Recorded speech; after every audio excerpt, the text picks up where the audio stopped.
From the Beltway. Amid the higher energy prices, calls are growing to lift the offshore drilling ban here in the U.S. For more on the issue, let's get the perspective of a driller, Alex Archila. He is president and CEO of Madagascar Oil, joining us from Houston. Good to see you, Mr. Archila. Thanks for coming in.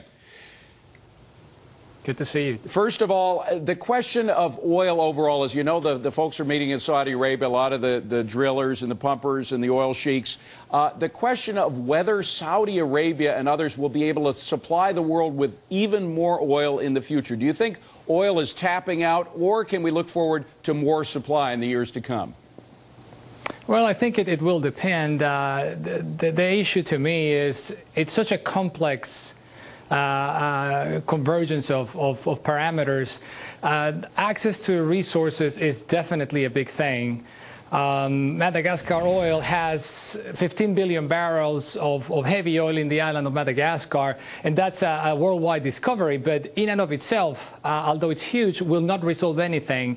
What I'm trying to say is supply, demand, refinery capacity, the way that the market acts, all of those things combine to give us the problem we're facing today. We're all going to have to work on all of it. The public cannot expect that one single issue will resolve it all. Yeah, that's a great point, Alex. And you give us a very unique perspective because you have fought very hard to drill onshore, but also I'm sure you have experience watching all of the machinations, the fights about offshore drilling. That's big here in the United States, as both the president and John McCain and a lot of other people are saying we've got to start doing this now.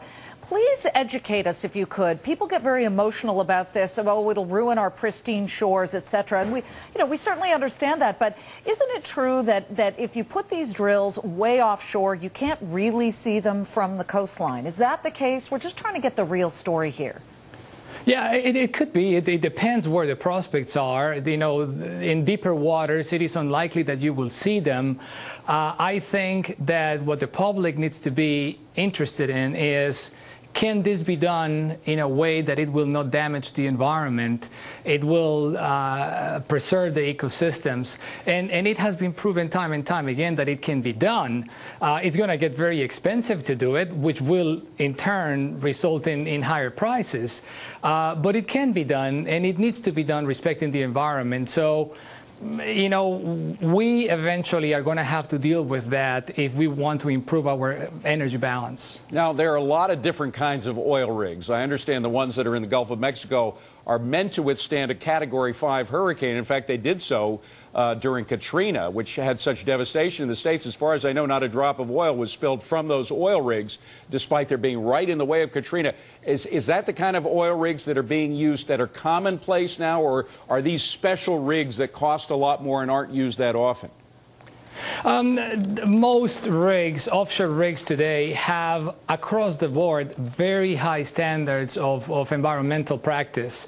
When I was working for Chevron in Canada, we were drilling the eastern coast of Canada, where you had the perfect storm. It's very, very difficult environment, but not a single drop of anything can fall into the water from the rig. Wow. It's monitored continuously. You have people from the environmental agencies inside the rigs all the time.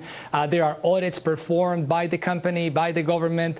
The companies know that they cannot afford at this time to make things more difficult for themselves by not following strict environmental rules. So this shouldn't be a problem. I think that the larger problem is the perception, and I'm not sure that I cannot blame the public for that. We at the industry haven't probably been as good as we could have in communicating, in creating a link between us and the public so they can see what we do. Well, it sounds like you're at least at the forefront of the new wave of oil companies, and that's why we really wanted you on, because while you are a private company, we thought it fascinating at how much attention to detail you put into respecting the environment and all of that. But if you could speak to U.S. Congress right now, what's the one thing you would want to impart to them as they decide whose fault it is and whether they should drill more across the United States?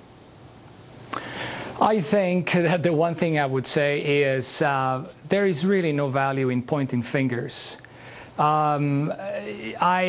In my life, I worked in 9 countries around the world, in Africa, in Asia, in Europe, in Latin America.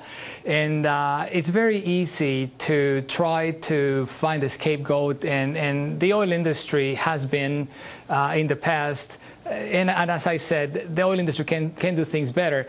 But to me, if this issue is not worked together by government, industry, and the public, it's just going to get worse. So, you know, when I see Congress calling the industry to speak about the things they do and accuse them of manipulating issues, I'm not really sure that it does any help to anybody. Yeah.